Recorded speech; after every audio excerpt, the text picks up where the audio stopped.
चलिए दोस्तों, फिर जुड़े हमारे रविवार के सफ़र के साथ। ये रास्ता जो है ये स्टैचू ऑफ यूनिटी तरफ का रास्ता है। हम लोग आज इस रास्ते से अक्कलकुआ तालुका यानी कि नंदुरबार जिले का अक्कलकुआ तालुका के बालाघाट गांव में जा रहे हैं हम लोग। रास्ता थोड़ा कठिन है, पैदल जाना पड़ेगा हमको थोड़ा थोड़ा, लेकिन कोई बात नहीं, हो जाएगा धीरे धीरे। ये बच्चा हमारे सपोर्ट में आ गया है। यहाँ पर बकरियों को रखने के लिए मस्त मचान बनाया हुआ है। देखिए, हम अभी बिजनेस की ओर बढ़ेंगे। ये जो बिजनेस आज हम लोग देखने जा रहे हैं ये है बाम्बू प्रोसेसिंग का बिजनेस। यहाँ के ऑनर है जिन्होंने शुरुआत की है, श्री कालू सिंह दादाजी है जो बालाघाट के है। वो तो मिले नहीं आज हमको, लेकिन उनके भाई है जो मिले हैं हमको। नर्सरी की सैर कराते हुए काफी सारे पौधे लगाए हुए हैं यहाँ पर, जैसे कि आप देख सकते हो।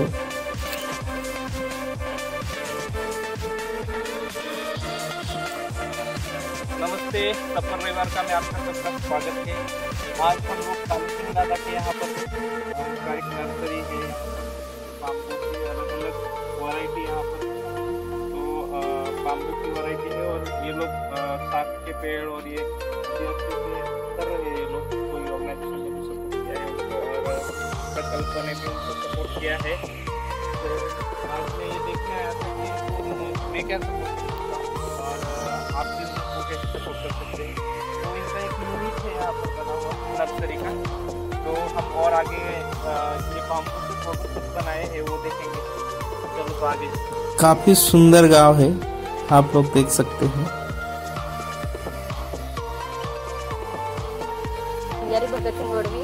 गाव बालाघाट देवबारीपाडा। ये हायड्रोपोनिक्स चारा तयार करण्यासाठी स्प्रे आणि कॅन बनवला आहे।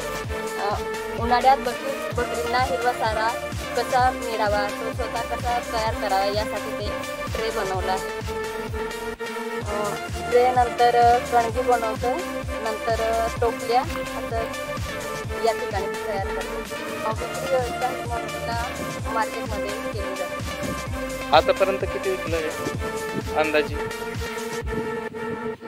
ऑर्डर 21,000ची झाले। बघा, आपल्यासोबत वंजारी ताई आहे जे बांबूवर प्रोसेस करतात। हे ट्रे बनवले आहे, जसं आपल्या आदिवासी पट्ट्यामध्ये आपल्या बांधवांसोबत त्यांचं बकरी पालन हा जोड व्यवसाय आहे। तर त्याच्यामध्ये हे चारा वगैरे करण्यासाठी आणि इतर गोष्टीसाठी पण हे उपयोगी प्रोडक्ट आहे। तर हे बांबूपासून निर्मित केले, तसे इथं रॅक बनवले त्यांनी, त्याच्यामध्ये छान ठेवू शकतात। आणि ह्यांचं अजून पुढं प्रशिक्षण घेण्यासाठी उत्सुक आहे हे, आणि त्याच्यामध्ये वेगवेगळे प्रोडक्ट बनवण्यासाठी पण ते इच्छा दर्शवतात। आणि मागच्याच टायमामध्ये ह्यांना हे हातामध्ये 21,000ची ऑर्डर आहे। हे गाव खूप आतमध्ये आहे, म्हणजे बालाघाट म्हणून आहे, मोलगीच्या आसपासच्या एरियामधलं। तर या ठिकाणी ह्या महिला आहे, ह्याच्यापासून आपण प्रेरणा घेऊ शकतो की एवढ्या आतमध्ये तरी पण त्यांना एक अलग प्रकारची एक धाडस आहे आणि ते पैसे बनवण्याचा प्रयत्न करते। पैसे कमवायचा नाही, नोकरी नाही, बिझनेस मोडमध्ये ते आज जात आहे आता। आणि त्यांना तर शुभेच्छा आहेच माझ्या की त्या पुढे जातील, आणि मी पण त्यांना सपोर्ट करेल। ऑनलाईन मार्केटिंग काय आहे ते, ॲडव्हर्टायझिंग असेल तर ह्यासाठी आपण सपोर्ट करू त्यांना। तर थँक्यू वंजारी मॅडम। अति सुंदर असे प्रोडक्ट आहे या ठिकाणी, जसं आपण बघू शकता। या ठिकाणी आमसूलवर पण काम सुरू आहे। खूप सारे आंबे आहे या गावामध्ये, मग मंडळी आमसूल करत आहे। खूपच छान। आपण जगत आहो या युगामध्ये पैसे हे खूप सारे आहे। या सागरातून आपल्याला किती घ्यायचे आहे ते आपल्या हाती आहे। आपण सातत्य ठेवलं तर आपण नक्कीच एका यशाकडे